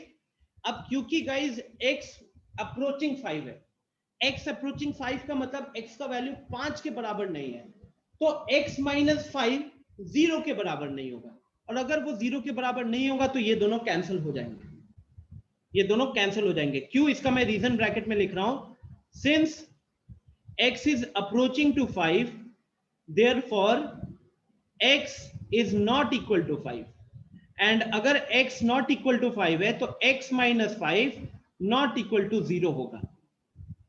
तो हम ऊपर नीचे से एक नॉन जीरो आइटम को कैंसिल कर रहे हैं, और एक नॉन जीरो आइटम को कैंसिल करने के बाद आपका एक्सप्रेशन क्या बचेगा, तो x अप्रोचिंग 5 यहां पे आया x + 5। ठीक है, अब जो हमारे पास एक्सप्रेशन आ रहा है x + 5, ये एक अलजेब्रिक फंक्शन है। अब हम इसमें सब्स्टिट्यूशन करके देखेंगे, अलजेब्रिक फंक्शन है, हम इसमें अब सब्स्टिट्यूशन करके देखेंगे। सब्स्टिट्यूशन करोगे तो कितना आ रहा है, 5 + 5 10। क्या ये एक फाइनाइट नंबर है 10? 10 क्या एक फाइनाइट नंबर है? The answer is yes.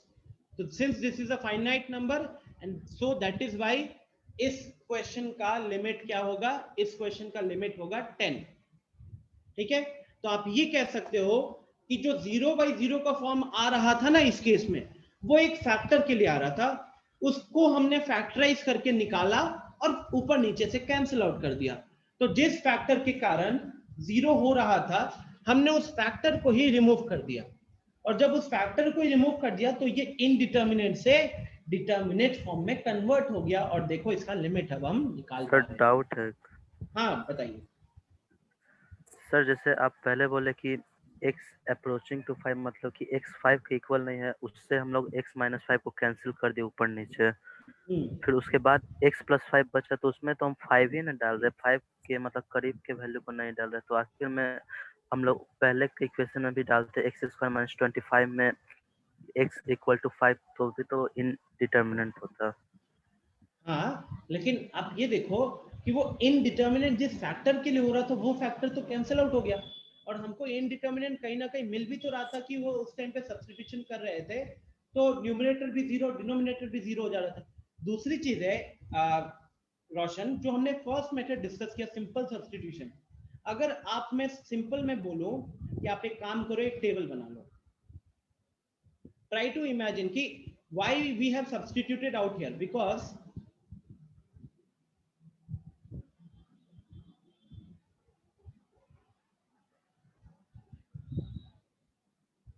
अगर आप चाहो तो एक बार हम इसको डेस्मोस पे ले जाते हैं ना,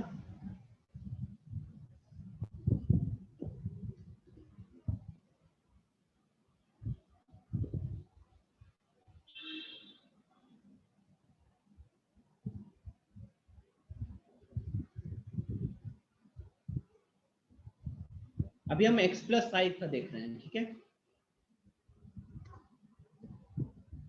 और आपका x किसको अप्रोच कर रहा है, 5 को अप्रोच कर रहा है, x आपका 5 को अप्रोच कर रहा है।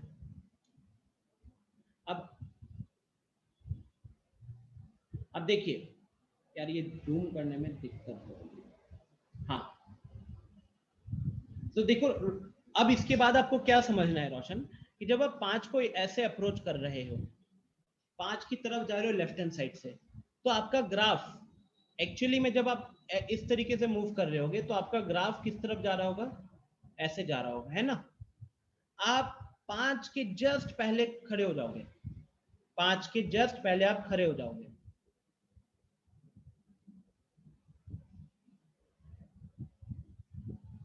तो मान लो 5 के जस्ट पहले आप ऐसे हो गए, यहां पे आ गए, तो आपकी वैल्यू किसके पास जा रही होगी, देखो किसके पास हो रही होगी वैल्यू, 10 के एकदम पास में होगी कि नहीं।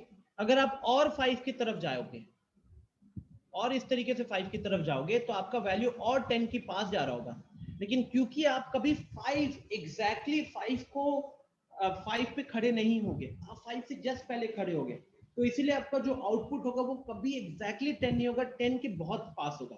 But this is a continuation ना, हम एक्चुअली में लिमिट में क्या होता है, हम कंटिन्यूअसली हम मूव कर रहे होते हैं, एक तरीके से ये कह सकते हैं। तो हम जैसे जैसे 5 की तरफ जा रहे होते हैं, हमारा फंक्शन का वैल्यू वैसे वैसे 10 की तरफ जा रहा होता है, एंड इसीलिए हम बोलते हैं कि हमारा लिमिट क्या है, 10 है, क्योंकि हम कभी 10 को क्रॉस नहीं कर रहे, 10 पे पहुंच नहीं रहे, 10 से जस्ट पहले रुक जा रहे, तो इसलिए 10 हमारी लिमिट हो जा रही है, क्योंकि हम 5 से आगे नहीं निकल रहे। तो वहां पे सब्स्टिट्यूशन करने का रीजन यही था, क्योंकि हमने ऑब्जर्व किया है सिंपल एल्जेब्रिक लिमिट में कि जब हम सीधा वैल्यू पुट कर दे रहे हैं और वो एक फाइनाइट नंबर आ जाता है, और रियलिटी में भी जब आप उस नंबर को अप्रोच करा रहे हो ग्राफ पे, वहां पे भी सेम नंबर निकल कर आ रहा है। जैसे अभी आप ग्राफ में अगर यहाँ पे लेफ्ट हैंड लिमिट देख रहे हो, तो यहाँ पे हमको लेफ्ट हैंड लिमिट कितना दिख रहा है, 10 दिख रहा है। अगर अब आप राइट से अगर अप्रोच करते हो, अगर आप ऐसे राइट से अप्रोच कर रहे हो, आपका वैल्यू किसकी तरफ जा रहा है, आपका वैल्यू इस तरफ जा रहा होगा नीचे, मतलब वैल्यू धीरे धीरे डिक्रीज कर रहा है। लेकिन अब अगर आप उसको थोड़ा सा सोचो कि अल्टीमेटली आप कितना क्लोज जाओगे, 10 5 के कितना क्लोज जाओगे, तो मे बी आप ऐसा रहेगा कुछ, है ना। थोड़ा थिकनेस कम कर लेता हूं, ऐसा कुछ रहेगा वैल्यू। अब देखो तो ये वैल्यू कितनी क्लोज होगी, this will be something like 10.0001, और पास गए, उसके बाद और 5 के पास गए, ये और 10 के पास जाएगा। तो कहीं ना कहीं जब हम ग्राफिकली देखें तो हमारा राइट हैंड लिमिट भी कितना आ रहा है, राइट हैंड लिमिट भी 10 के बराबर आ रहा है, और हमारा उस टाइम पे फंक्शन क्या था, हमारा फंक्शन था x प्लस 5। तो अगर आप यहाँ पे सीधा 5 सब्स्टिट्यूट कर रहे हो 5 सब्स्टिट्यूट करें तो आपको क्या वो चीज सेम नहीं मिल जा रही है? सेम मिल जा रही है ना। तो इसीलिए आपको बताया जा रहा है कि जब लिमिट कैलकुलेट करना है और एक ऐसा एल्जेब्रिक वैल्यू आ रहा है जहां पे सब्स्टिट्यूट करने के बाद अगर आपको फाइनाइट नंबर मिल जा रहा है तो that will be the answer. क्यों वो आंसर होगा? क्योंकि उसको फाइंड आउट किया गया है इसी तरीके से, लेफ्ट हैंड लिमिट और राइट हैंड लिमिट से कैलकुलेट करके ऑब्जर्व किया गया है कि वो सेम वैल्यू आ रही है। ठीक है, तो इसी ऑब्जर्वेशन के बेसिस पे वो मेथड डिस्कस किए गए, जैसे सब्स्टिट्यूशन मेथड हो गया, फैक्टराइजेशन मेथड हो गया, वो सब इन्हीं के ऑब्जर्वेशन के बेसिस पे किया गया है। अब हमको क्योंकि कैलकुलेशन करना है तो हमको तरीका तो पता होना चाहिए ना कि अच्छा ये पर्टिकुलर केस में हमारा कैलकुलेशन का टेक्निक क्या होना चाहिए। हम हर बार ग्राफ को तो नहीं चेक करते रहेंगे, या हर बार हम टेबल बना के तो नहीं करते रहेंगे, हमको अपना टाइम कम लगाना है कि नहीं। तो इसीलिए हमने ये टेक्निक है जो है वो फॉलो कर रहे हैं। बट अगर आप चाहो किसी भी टेक्निक में आपको डाउट आ रहा होगा तो उस टेक्निक से जो आंसर आ रहा है और ग्राफिकली या फिर बॉक्स बनाकर आप उसके अकॉर्डिंग वैल्यूज डालकर चेक करो, you will see that you are going to get the same answer. अब आप ही बताइए कि ग्राफ में टाइम ज्यादा लगेगा, ग्राफ बनाना फिर ऑब्जर्व करना, या वो बॉक्स बना के 8-10 वैल्यूज डालना टाइम लगेंगे। अगर हमको वो चीजें समझ में आ गई हैं और हमें ये पता चल रहा है कि ये जो हमने अभी सब्स्टिट्यूशन देखा, फैक्टराइजेशन देखा, ये सब कहीं ना कहीं उसी यही ऑब्जर्वेशन से, यही लेफ्ट हैंड लिमिट और राइट हैंड लिमिट का एकदम जो मैनुअल तरीके से काउंटिंग होता है, ऑब्जर्वेशन होता है, उसी के हेल्प से अगर हमने वो मेथड्स निकाले हुए तो क्यों ना क्वेश्चंस के दौरान हम वही फॉलो करेंगे। Am I getting to you, रोशन? बात समझ में आ रही है?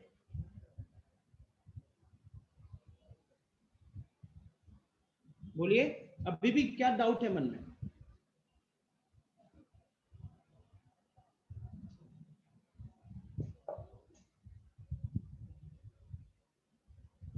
Ultimately, we are following a process which is giving us the same answer without any कह सकते हो error।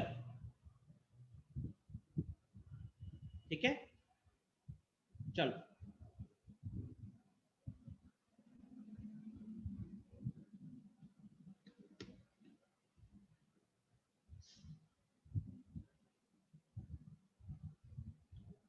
तो ये हो गया अपना डायरेक्ट सब्स्टिट्यूशन। डायरेक्ट सब्स्टिट्यूशन जैसे कि मैंने वहां बताया, it is used when limit is not in indeterminate form. जब आप सीधा एक्सप्रेशन में वेरिएबल की जगह वो नंबर पुट कर दे रहे हो और वो इनडिटरमिनेट फॉर्म नहीं बन रहे, तो उस केस में वही आपका लिमिट हो जाएगा। As the name suggest, we simply put the value of the variable. ये सब कुछ एग्जांपल है, तो जल्दी से मेरे को इसका आंसर बताओ चैट में। मान लीजिए कि ये क्वेश्चन नंबर 1 है, ये ए है और ये बी है। चैट में इसका आंसर बताओ। आपको इस अप्रोच को सबको फॉलो करना होगा ताकि हम जल्दी आंसर निकाल पाए।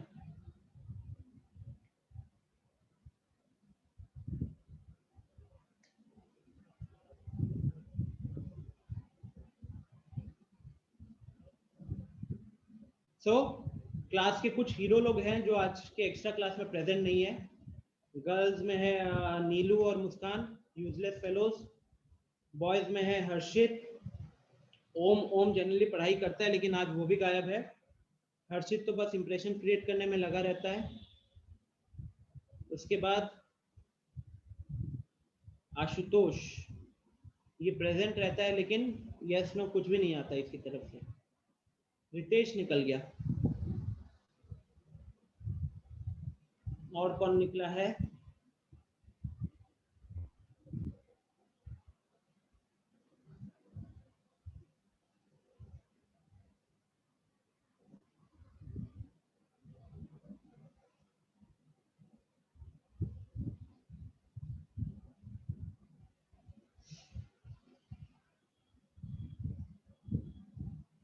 Okay, so everyone is getting the answer. Diksha पहला वाला का आंसर गलत लिखी हो, अच्छा सही कर लियो, ठीक है।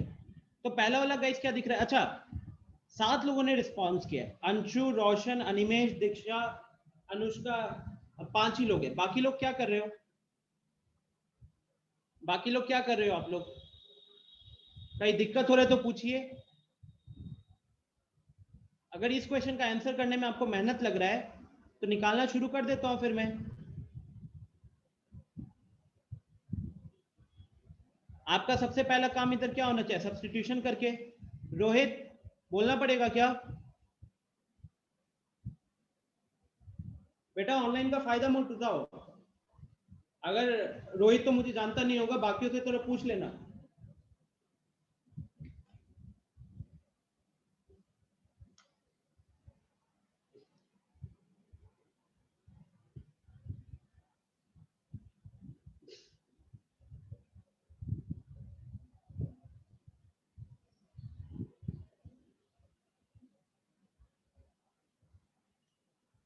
आशुतोष, आप तो पहले अपना वीडियो देखना, जब आपको 2 गालियां पड़ती हैं उसके बाद तो आपका रिप्लाई आता है, ठीक है।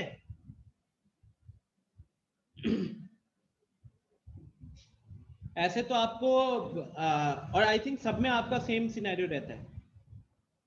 लिटरली मुझे आप पास होते हुए नहीं दिख रहे हो, लिटरली कुछ लोग मुझे बिल्कुल पास होते हुए नहीं दिख रहे हैं।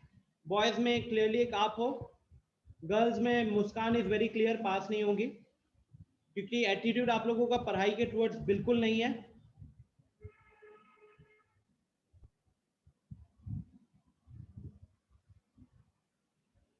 टेंथ पास हो गए होगे भाई, एकदम याद रखना, 10th पास हो गए, 12th में कोई चांस नहीं है। और पास हो भी गए 35 नंबर 36% ये नंबर रहेगा, ज्यादा से ज्यादा 45-46%, 50% की औकात नहीं है अभी। इस एटीट्यूड के बाद तो 50% कोई नहीं ला सकता है। ओके, तो सबसे पहले तो मैं 2-3 लोगों को रिमूव करता हूँ। ये रोहित कुमार सिंह नालायक 1 नंबर का, इसको रह के कोई फायदा नहीं है, रिस्पॉन्स आता नहीं है। आशुतोष को निकालो, ये भी फॉर्मेलिटी के लिए रुकता है, बोलने के बाद आंसर करता है। ओके, मैं यहाँ पे एक्स्ट्रा क्लास ले रहा हूँ और यहाँ इतना आपके अंदर वो नहीं कि रिस्पॉन्स करो, घर वालों को दिखा रहे हो कि पढ़ रहे हो, लेकिन माँ बाप को बेवकूफ बना रहे हो और कुछ नहीं। अब this is an algebraic expression guys, आप x की जगह 1 रखोगे तो 1 square plus 1 it is 2 is a finite number, this will be my answer. Next, sin x, x approaching pi by 2, अगर हम यहाँ पे sin pi by 2 को कैलकुलेट करेंगे, sin pi by 2 sin 90 degree, sin 90 degree का value 1 होता है, sin 90 degree का वैल्यू 1 होता है, फाइनाइट नंबर है, यही मेरा आंसर हो जाएगा, यही मेरा आंसर हो जाएगा। आप चाहो तो sin x का ग्राफ देख लेना ना, 90 डिग्री के जस्ट थोड़ा लेफ्ट और थोड़ा राइट पे देख लोगे, दोनों ही केस में टॉप पे रहता है, ठीक है। तो बड़ा सिंपल सा रहेगा, हमेशा जब भी आपको क्वेश्चन दिया जाएगा आपका स्टार्टिंग सब्स्टिट्यूशन से होना चाहिए। सब्स्टिट्यूशन के में डिटर्मिनेंट फॉर्म आ गया वही आंसर होगा, इनडिटर्मिनेंट फॉर्म आएगा फिर आपका दिमाग चलना चाहिए। चलिए इस क्वेश्चन का आंसर करो, इस क्वेश्चन का आंसर करो जल्दी से स्टूडेंट्स।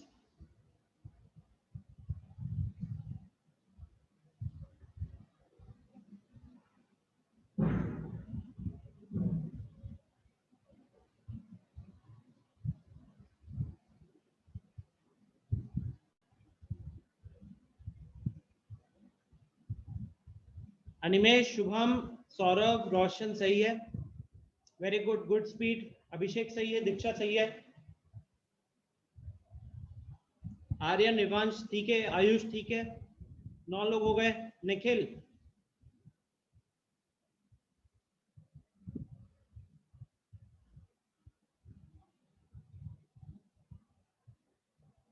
ठीक है। सो 11-12 लोगों का रिप्लाई आ गया। यहाँ पे आपको क्लियरली दिख रहा है पिछले वाले का आंसर अनुष्का यहाँ पे 1 है और इधर पाई बाई, यहाँ 2 है, यहाँ पाई बाई 2 है, रिकॉर्डिंग से देख सकोगे आप, ठीक है।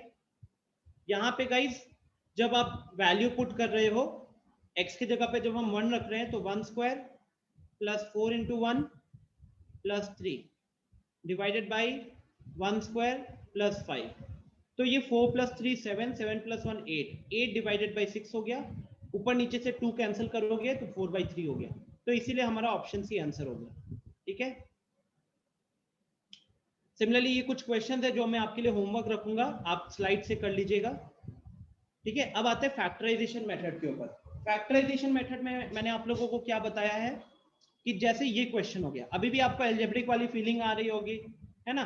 तो x की जगह पे हम 0 पुट करेंगे, सबसे पहले x की जगह पे 2 पुट करोगे, जो भी ये नंबर दिया हुआ है, तो ये देखिए 2 का cube minus 2 into 2 minus 4 divided by 2 का स्क्वायर माइनस 3 इंटू 2 प्लस 2। तो अल्टीमेटली देख सकते हो कि ऊपर कितना है, 0 बन गया, ऊपर 0 है, नीचे भी 0 है। तो जब ये 0/0 का फॉर्म आ जाएगा ना, तो प्लीज एकदम आंख बंद करके आप ये समझ जाओ कि ऊपर x - 2 एक फैक्टर रहेगा और नीचे भी x - 2 एक फैक्टर रहेगा। मतलब कहने के लिए आपका यहाँ पे अगर x अप्रोचिंग 2 दिया हुआ है तो 2 को लेफ्ट में ले आना, जो भी नंबर है उसको लेफ्ट में ले आना, and this will be your factor, this will be your factor. ठीक है, अब आप क्या कर सकते हो, आप चाहो तो इसको डिवाइड कर लेना, मतलब x क्यूब जो न्यूमरेटर है उसको रफ में x - 2 से डिवाइड कर लेना, फिर वैल्यू लिख लीजिएगा।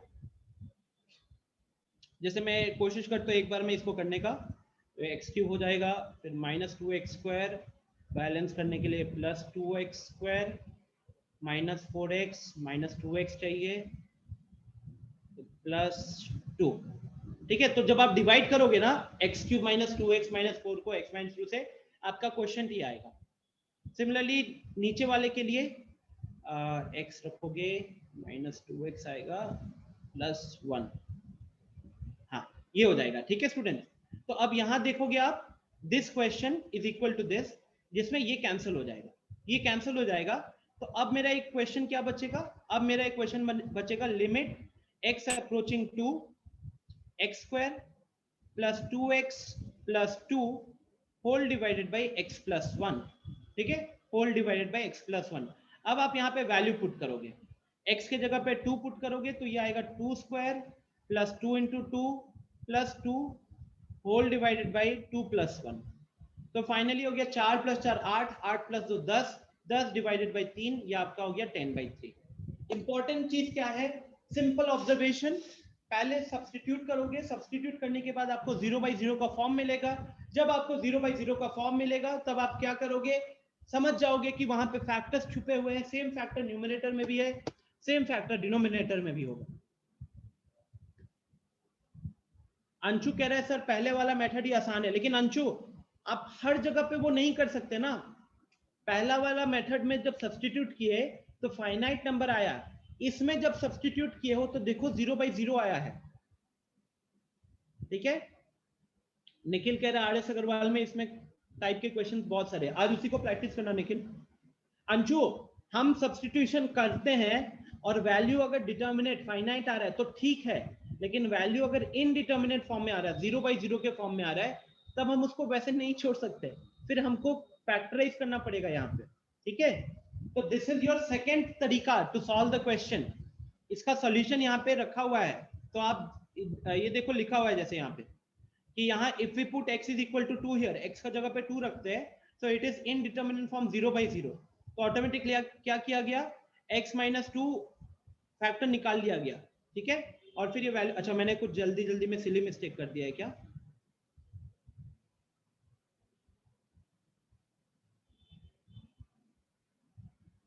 this will be a -1 here।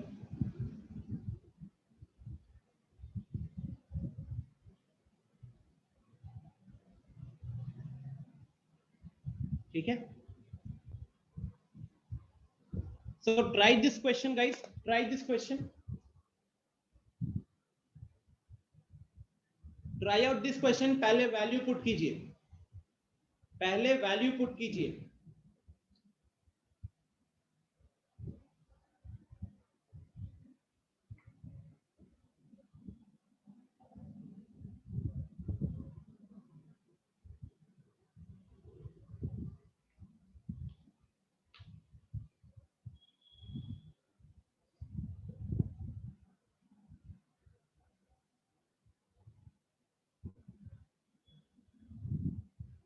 Yes, exactly Anushka. Yes, किसी ने अनम्यूट किया था।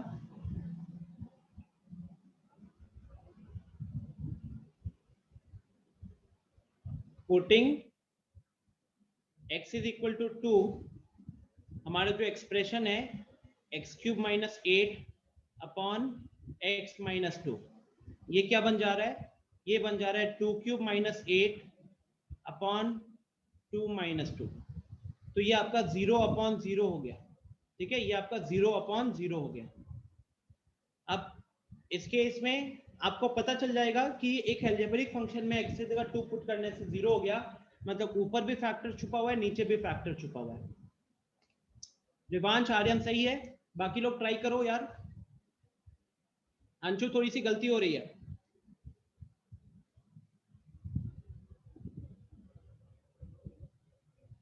अंशु कैलकुलेशन मिस्टेक कर रहे हो। क्या करना है रफ में? रफ में अगर आप चाहो तो एक्स क्यूब माइनस 8 को x माइनस 2 से डिवाइड कर लो, ठीक है, और वो लेकर आओ, क्वेश्चन लेकर आओ, क्वेश्चन। आयुष गलत है।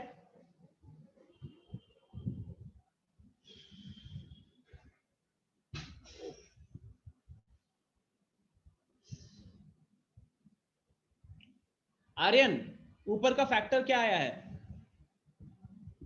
अनम्यूट करके बता दो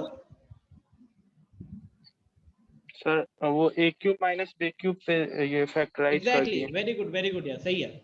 ऊपर x क्यूब माइनस 8 है, तो उसका आप a cube minus b cube की तरह डील कर सकते हो, जहां पे a के जगह x है और b के जगह पे 2 है। तो a cube minus b cube is a minus b into a square plus ab, तो plus 2x plus b square which is 4 divided by x minus 2। तो अब यहाँ पे x माइनस 2 जो है ऊपर नीचे से कैंसिल हो गया, तो बचा क्या? x square plus 2x plus 4। अब वहां पे x के जगह पे रख दो 2, x के जगह पे रख दो 2, तो 2 स्क्वायर प्लस 2 इंटू 2 प्लस 4, तो 12 निकल कर आ जाएगा, देखना, ठीक है। अनुष्का, अनिमेश, निखिल सही है। रोशन कोई दिक्कत यहाँ पे? रोशन, सौरभ, शुभम, अभिषेक, क्लियर है? प्रोसेस पता चल रहा है ना?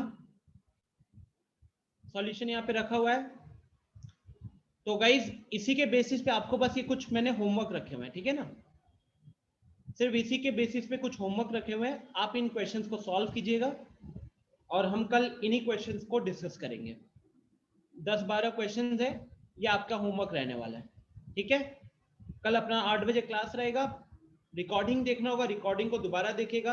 मैं बार बार कह रहा हूँ, स्टार्टिंग के क्लास में बहुत फोकस रखिए लिमिट्स का, because continuity, trust me, limits में हम जितना टाइम दे रहे हैं, continuity topic will get over in 2 to 3 hours and continuity is 95% limits. That is the reason why we are focused on limits and मैं बहुत slowly जा रहा हूँ, क्योंकि ये ऐसा एक चैप्टर है जो बुक से खुद पढ़ने जाओगे नहीं समझ में आता है, इसमें आपको मेंटर की जरूरत ज्यादा पड़ती है। मैट्रिक्स डिटर्मिनेंट्स का ऐसा नहीं था, खुद भी पढ़ने से समझ में आ जाता, लिमिट्स में नहीं आएगा, ठीक है। तो आज जितना चीजें मैंने बताई है उसको फॉलो करके इसको सॉल्व कीजिएगा। चलो फिर यहीं पे एंड करता हूं मैं क्लास, मिलते हैं कल, bye bye, take care everyone.